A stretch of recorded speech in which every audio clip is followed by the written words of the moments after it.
আসন্ন জাতীয় সংসদ নির্বাচন উপলক্ষে মুন্সিগঞ্জ এক আসনে ইসলামী আন্দোলন বাংলাদেশের হাত পাখা মার্কার নির্বাচনী প্রচারণা সভা অনুষ্ঠিত হয়েছে। শনিবার বিকেল 4টার দিকে শ্রীনগর ছনবাড়ি বাস স্ট্যান্ডে এই নির্বাচনী প্রচারণা সভা অনুষ্ঠিত হয়। বিস্তারিত থাকছে খাদিজা আক্তারের প্রতিবেদনে। ইসলামী আন্দোলন বাংলাদেশের সহকারী মহাসচিব মুন্সিগঞ্জ এক আসনের হাত পাখার মার্কার এমপি প্রার্থী আলহাজ ইঞ্জিনিয়ার কে এম আতিকুর রহমানের সভাপতিত্বে প্রধান অতিথি হিসেবে উপস্থিত ছিলেন ইসলামী আন্দোলন বাংলাদেশের সংগ্রামী আমির পীর সাহেব চরমোনাই মুফতি সৈয়দ মোহাম্মদ রেজাউল করিম।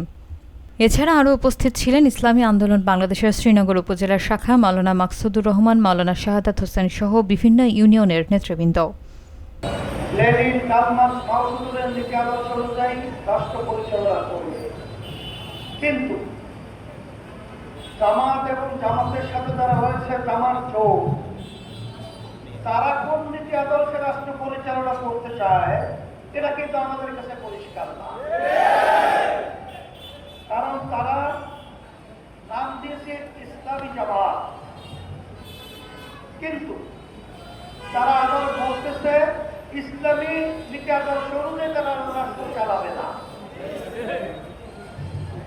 নাম হলো ইসলাম, আর রাষ্ট্র পরিচালনা করবে কোন নীতি আদর্শ এটা আমাদের কাছে পরিষ্কার নয়। আমি জামাত সহ যারা জুটে রয়েছেন তাদেরকে পরিষ্কার করছি যে আপনারা পরিষ্কার করে আপনারা কোন নীতি আদর্শ অনুযায়ী আপনারা রাষ্ট্র চালাবেন এটা বাংলাদেশের মানুষ জানতে চায়। আমেরিকার সাথে গোপন বৈঠক করে আপনারা কোন ভাষে রাষ্ট্র চালাবেন সেটাও কিন্তু জাতি জানতে চায়।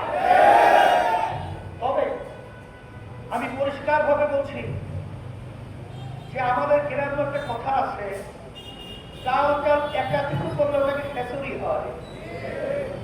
তা আপনাদের নীতি আদর্শটা আমরা মনে করছি খেচুরি মার্কা। এই খেচুরি মার্কার নীতি আদর্শের মাধ্যমে কখনো দেশ উন্নয়ন হতে পারে না, উন্নত হতে পারে না, উন্নয়ন পায় না।